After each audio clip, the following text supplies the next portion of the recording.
we have like the three big teams, Liverpool, City and United. Yeah. So all the parents were doing the big loop. It's not easy, man, because they were playing football practically 7 days a week. Because there were 2 days at City, 2 days at United, and then 2 days at Liverpool. Yeah. Yeah, so it's not easy, man. My whole life revolves around football. My whole life nowadays, I don't have a social life. Yeah. Nobody calls me for a barbecue because they know Lucas is gonna say no. And that's what I'm saying. It's a commitment from both ends, Same here. I don't want to hear none of this football thing. I told them, Mom, you deal with football, I deal with rugby. But what happened is we came to a crossroad. We had to choose. Yeah. And it had to be a choice between rugby and football because you couldn't do them all. Yeah. And I just left the choice to him. I said, Baba, what do you want to do? He said, I'm going down the football route. I said, okay then, I'm going down this route with you if you give it 100%. That's Derby and everywhere. I'm doing it because I know he wants it. Yeah. When I see him at training and he's slacking, I don't go telling him, oh, Baba, it's all good. I'm like, yo, listen, I locked up my warehouse to get you to training on time and you're over there slacking. Yeah. So it's just about reality of life, Yeah. and it's also about parenting, Yeah. I don't think some people babyfy kids, man. I don't babyfy my kids. I'm like, this is the real life, Some people will be like, oh, it's okay. No, you can't do that, That's not life, That's not academy football. Facts. You come with a weak mentality. Yeah. You're going to be out of the door sooner than you think. You come from a contact sport and you see for like Liverpool, if your son came there and he was rolling around the floor, crying every time. They never used to mess about. You get an email, thank you for coming, see you later, man. That's the mentality. It's the mentality, You want to be a shark, you've got to swim with the sharks, right? Yeah, you're not going to be there messing around with the turtles, man. You ain't going to bite nothing over there, man. And how important is it for your child to be playing for a decent grassroots club? How did you decide the grassroots club to choose for your son? No, grassroots is key to everything, and like I said, there's some grassroots teams you have to, there's grassroots teams who have they're known for producing players, they're known for, systems that work, Yeah. You just can't go to any grassroots team and expect your son to get at the top. What are you seeing? What sort of mistakes are parents making that you might say, that child might have an opportunity, but they're not doing certain things to help the child elevate? No, it's first and foremost.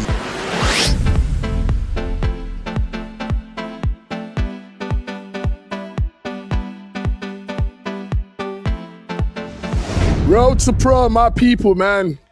I've got one of the baddest players up north in the United Kingdom from Man City. This is a Man City dad here. I'm looking for the best of the best here, so I don't mess around. So without further ado, what have I got here with me today? My name is Lucas Onyango, Amen Onyango's dad, under 11 Man City. You can hear that, under 11's Man City. So my dad here, I'm just going to go straight to the point to start with. How did you make your boy become this deadly player that I'm watching right now? No, Emin's route is quite different. He played rugby all his life, and one day the mom just said, why can't he try football? Because he was always playing with a round ball. I was like, you need to play with an oval ball. So he just started with his grassroots, and from there, like I said, these skills are transferable. So he was running with power, he didn't have the skill, but the coaches, they like the grassroots guys saw something in him. And before I knew it, he was at United, Liverpool and City.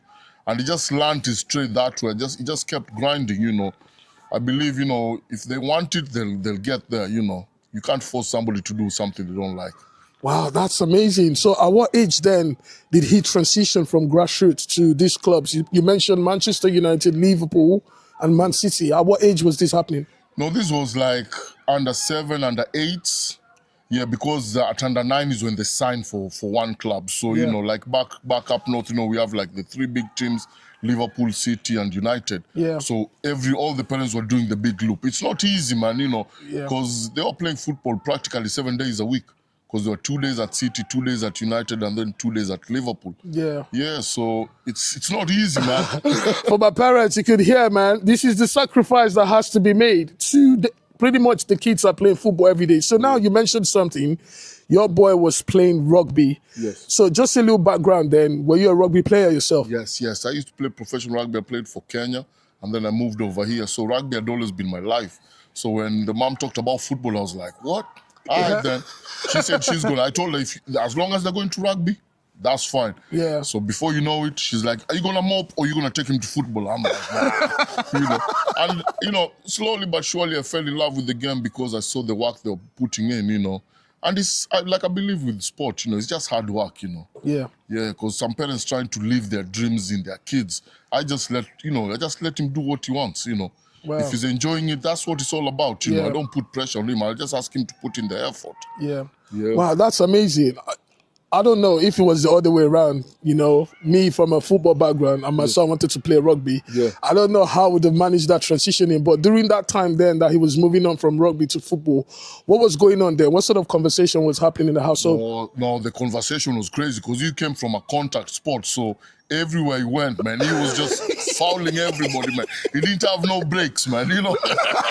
Once he lined you up, Yeah. man. So he just had to learn because Liverpool were quite aggressive, United were quite organized, and City were more the ball skills. Yeah. So that's why we were doing the loop, man, each and every week. So he was learning from different sorts of scenarios. Yeah. Cities was how to play the game.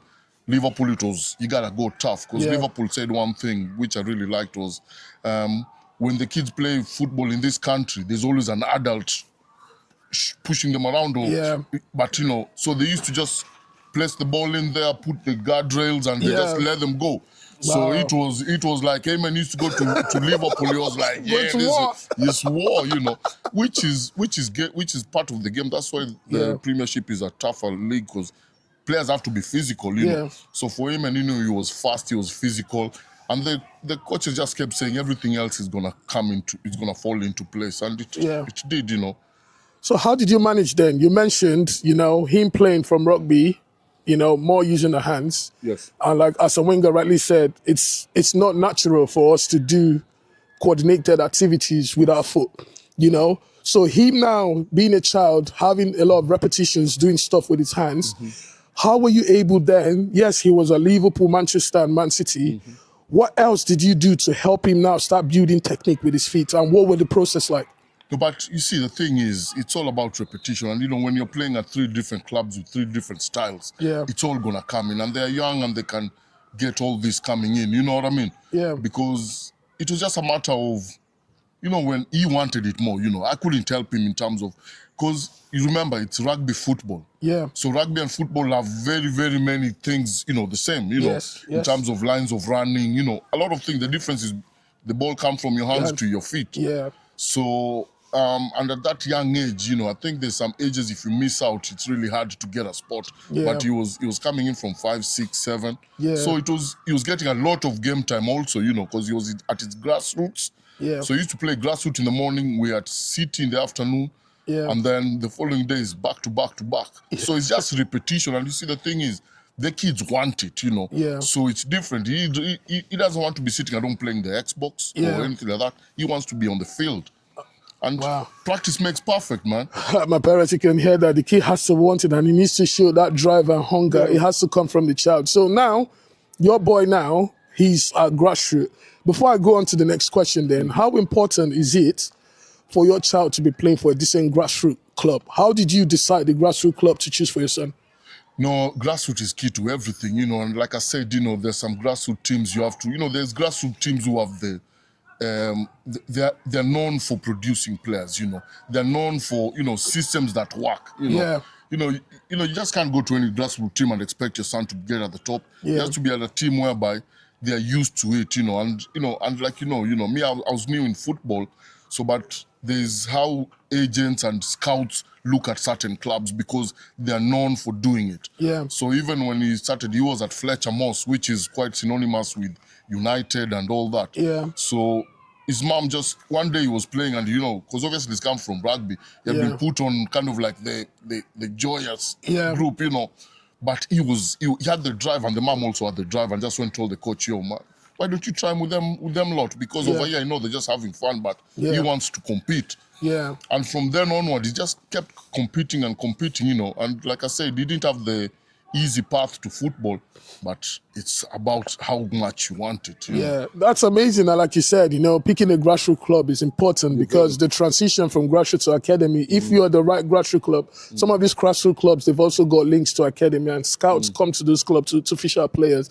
So that's amazing. But now, because of he's been playing rugby, now he's now in a grassroots situation playing football. I know 100% technique-wise, he'll be way behind. Yeah. So did you solely rely on the grassroots to help develop his technique, or were you doing extra stuff with him outside of the club? No, to be honest, that's where the catch-22 is, because at academies they would normally say that they don't want them to do too much.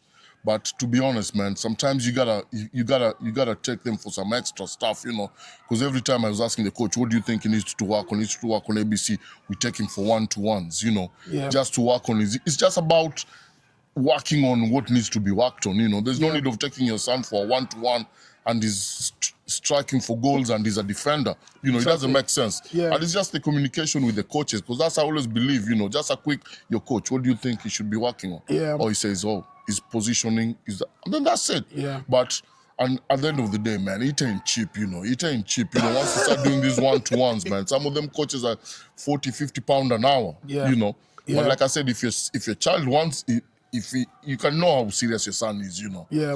But if you're going there and he's not getting anything out of it, it's a waste of time and money, man. Yeah, that's amazing. So now that leads on to my next question then.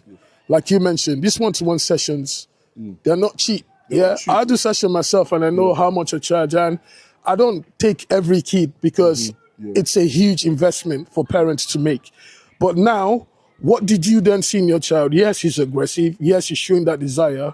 I always say to some parents, if you save that £80 roughly a week, and you save in like 5 years' time, your child will have liquid cash of £20,000 in his account. But what makes you believe that, okay, I can start investing this money now in my son? What did you see in your child that gave you that belief that, you know what, I can start investing this money in this football craziness that we're currently in now?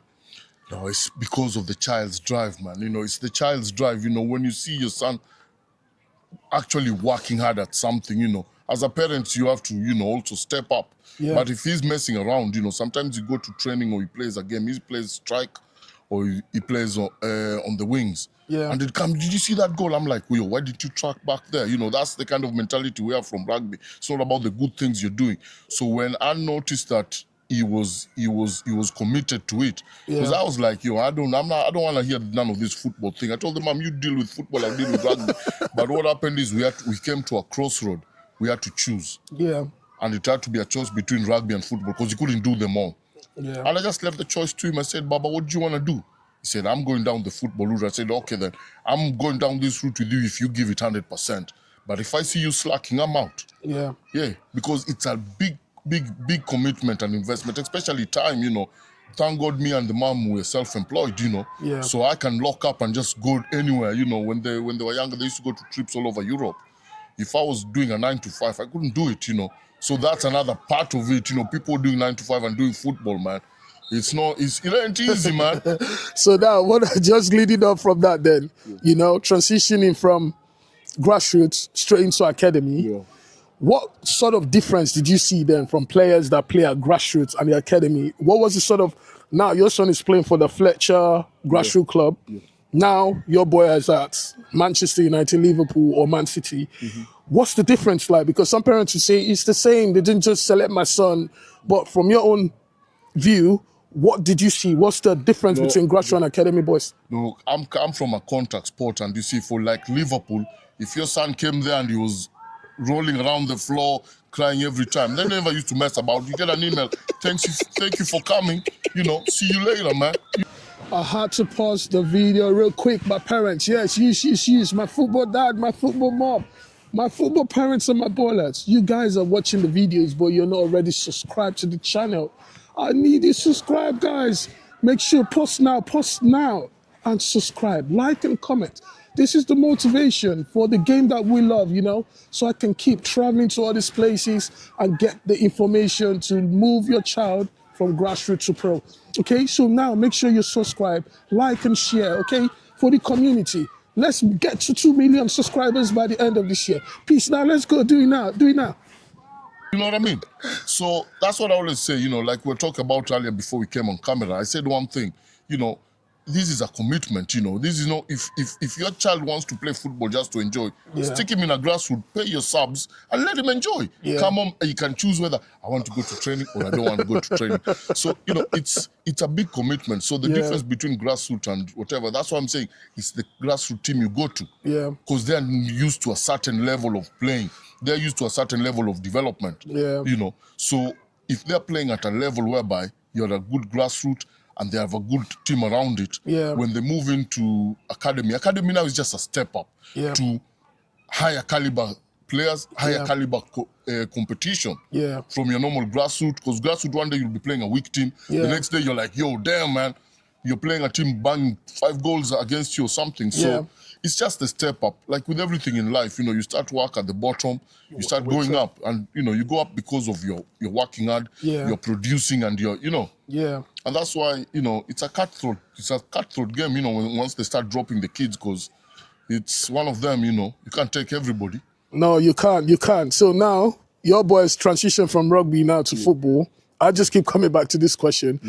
Now that he's starting to have a feel of academy sides of football, what would his week look like? What would his typical week look like? Oh, man. So, typical week, Monday they'll be off. Tuesday they're training. Wednesday off, Thursday training, Friday off, Saturday training, Sunday game. So his contact hours, you know, you talk about 8 hours of contact hours every week. And that is if he's not, and he's also doing some stuff outside, you know, he might be doing a one-to-one or something, but during the season, it's hard to fit it in. You know, when we have this kind of Christmas breaks and this kind of breaks is when you can go, what does he need to work on? Because it's still a lot of contact hours. So it's like his whole life revolves around football. My whole life nowadays, I don't have a social life. Nobody calls me for a barbecue because they know Lucas is going to say no. And that's what I'm saying. It's a commitment from both ends, you know. Look at now, you know, people enjoying Boxing Day, Christmas and all that. We over here at a tournament down south. You know. Yeah, that's a huge commitment, man. You pretty much traveled about 4 hours to come here for this tournament. 7 hours it was, man. The traffic was mad. I would have gotten on a flight to Kenya, man, and got at the same time, man. Wow, that's crazy. So now, just a few more questions and I'll let you go. So, what sort of mistakes now? So now your boy's playing grassroots and now you're having an idea before he signed for Man City Academy Club. But what sort of mistakes do you see my grassroots parents make that pretty much blowing their child's chances of maybe get scouted by an academy club? What sort of things do you see? Because you say you're a professional rugby player, so you're an athlete, right? So it's the same. Even if you're a cyclist or you're a tennis player, the mindset is the same, right? So what are you seeing? What sort of mistakes are parents making that you might say, that child might have an opportunity, but they're not doing certain things to help the child elevate? No, it's first and foremost is doing too much, playing too many games, going everywhere from this place to that place. And another thing, it's like, it's just the mindset, you know. It's one thing. Some people babyfy kids, man. I don't babyfy my kids. You know, I'm like, this is the real life, you know. Some people would be like, oh, it's okay. No, you can't do that, you know. That's not life, you know. That's not academy football. Facts. You come with a weak mentality. You're going to be out of the door sooner than you think, you know.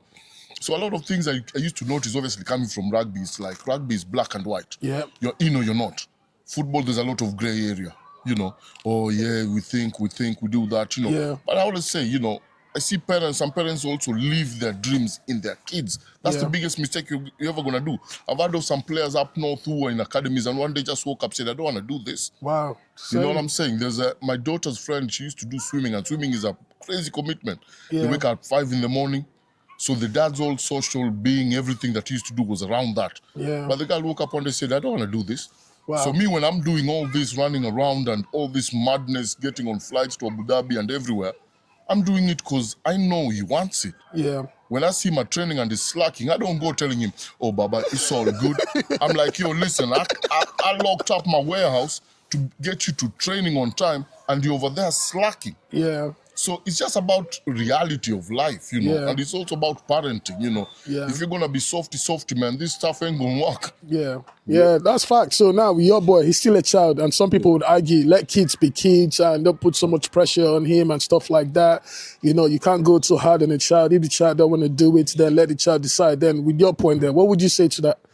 Nah, man, life is hard, man. There's nothing like, for being you know, you gotta, you know, the life out here is crazy, man. It ain't for the weak, you know. if you're gonna decide you wanna play professional football, it's gonna come with some challenges, injuries, not being picked, and all that. You gotta get your son mentally tight, because no matter whether they make it or not, up here they're gonna be better than everybody else. If they go into a work environment, they're used to systems. They're used to, they're regimental. You know what I mean? Yeah. So it's just a matter of just sticking with it. Yeah, facts. Again, kids are 10. What do they know? They need the grown-ups to direct them and put structure in place for them to strive. So my dad, before I let you go away now, if you rewind the time back now to when your boy was 6, maybe not playing rugby, but playing football, just an advice, step-by-step advice to my grassroots parents. What sort of things should my parents, if you put yourself in that situation, be doing to prepare their child for academy experience? What should they be doing step by step? Go. Step by step is obviously being in the right grassroots club. Step by step is finding out how much your child wants it. Because maybe you might be thinking he loves football, but maybe he loves playing chess. There's no need of you wasting all this time and money and energy. Yeah. You know what I mean? So the first thing is the grassroots. The grassroots is also another commitment. Yeah. Because there's away games, there's this, there's that. Yeah. So it's just a process, You come through your grassroots to academy. Once he gets his feet into the academy system, now it's all out go. Now it's competition. You have to let them know that it's a competing environment. Yeah. Like you said, some people are like, oh, let the kids be kids, let kids enjoy. No, it doesn't work like that. Life doesn't work like that, Facts. So if they're going down that route, so it's the grassroots. But also another thing is, like I told you, one of the parents, Sammy, he plays at City. He was in the park playing football with his brothers. Yeah. Somebody just whatever we see is like, yo, that boy can, before you know it. So it's journey, man. it's just everybody has a different journey, Yeah. Everybody's different, and one key thing: never compare your child with anybody else's. Facts. My son came from rugby, and I used to be like, man, he can't even dribble, he can't do this. But the parents were like, yo, Lucas, chill, that is going to come. Yeah. And it just worked like magic, because I was like, because a lot of the parents have football all through, and a lot of them are Nigerian. Yeah. So they're all football all through. So the guy used to tell me, yo, chill, man. Don't worry, don't get worked up. It's gonna come. And like I said, it comes naturally. It's like with kids, when we send them to school, they don't know nothing. Facts. That's it. But once they go into that environment, they're being taught. And that's what I always tell my son. Your coach is like your teacher. Ask him any question. Yeah. And you have to let your children also understand that the coaches are there to help them. Yeah. Not coming, he can never come to me saying, oh, the coach said this. I said, yo, what do you mean coach said that? He said that because of a reason. Don't come crying to me. No, but some parents will take it personal and be like, oh, how can he talk to my son like that? Yeah. I'm like, yeah. But on that note then, when your boy was coming from a rugby background and now playing for a grassroots team, did you have issues with the positions they were playing in? In my head, I can almost assume they were playing him more as a defender. Did you have any issues with that, or what happened then? I didn't have any issues with anything, because he was fast, he was strong, and when they're that young, the positions were not coming. Yeah. I think as they develop, the positions start falling into place. Yeah. Because he was playing more as a striker, midfield. But now, as he moved on, he became full-on striker, and he can play on the wings. And from a rugby background, I've always told him, you have to play different positions.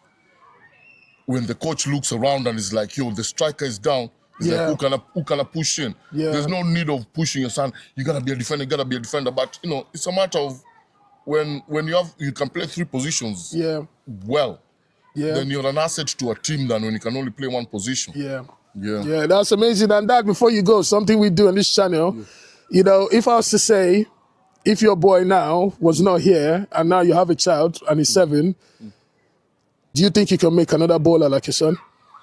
Another bowler, everybody's different. The thing is, it's a process. Once you know how the process works, and it's a simple process. Grassroots, if it's good enough, and that's another thing. If they're good enough. Yeah. So don't be over there thinking your son is a Maradona in your eyes, but the coaches and the system is viewing him different. Yeah, but just to chip in there, when you say the child is good enough, what makes a child good enough? What do you see in your opinion that gives you the incline to say that child is good enough? What makes a child good enough? Good enough is whether you're selected or not. Basically, it's down to the coaches. Yeah. They know what they're looking for. I'm not, like I said, I don't know nothing about football, Yeah. but I trust in the coaches because they are in the system. Yeah. This is what they do for a living. You know Yeah. what I mean? This is what City do for a living. They bring out players. So, Yeah. because worst case scenario was when now it came to choices. I had to tell him, choose a team. Yeah. United, City, or Liverpool. Yeah. He chose City. And I Yeah. told him, okay, you got to fight for your position, you see? Yeah. Because he could have taken the easier route. He could have gone to United Yeah. or he could have gone to Liverpool. Yeah. But he chose the hard route and said, this is where I'm going for. And I was like, now that's what I'm talking about. That's the mentality. It's the mentality, You want to be a shark, you've got to swim with the sharks, right? Yeah, you're not going to be there messing around with turtles, man. You ain't going to bite nothing over there, man. Thanks so much, bro, man. I really appreciate a lot of jobs here. And, to my parents, if you guys want that on the podcast, just make sure you leave a comment because I feel like we're just rushing through this because he needs to go and watch his son play, but we might have that on the podcast. But yeah, Dad, thank you so much. No problem, brother. Really good, Take it good easy, to have man. you. Yeah. My parents, as you can hear, guys, this is from Man City Dad, yeah? Don't put pressure on your child. The child has to money, but the child has to work. Determination and hard work can earn your child their dreams, okay? Let's go off to the next one. It's really amazing in this area, man. Peace.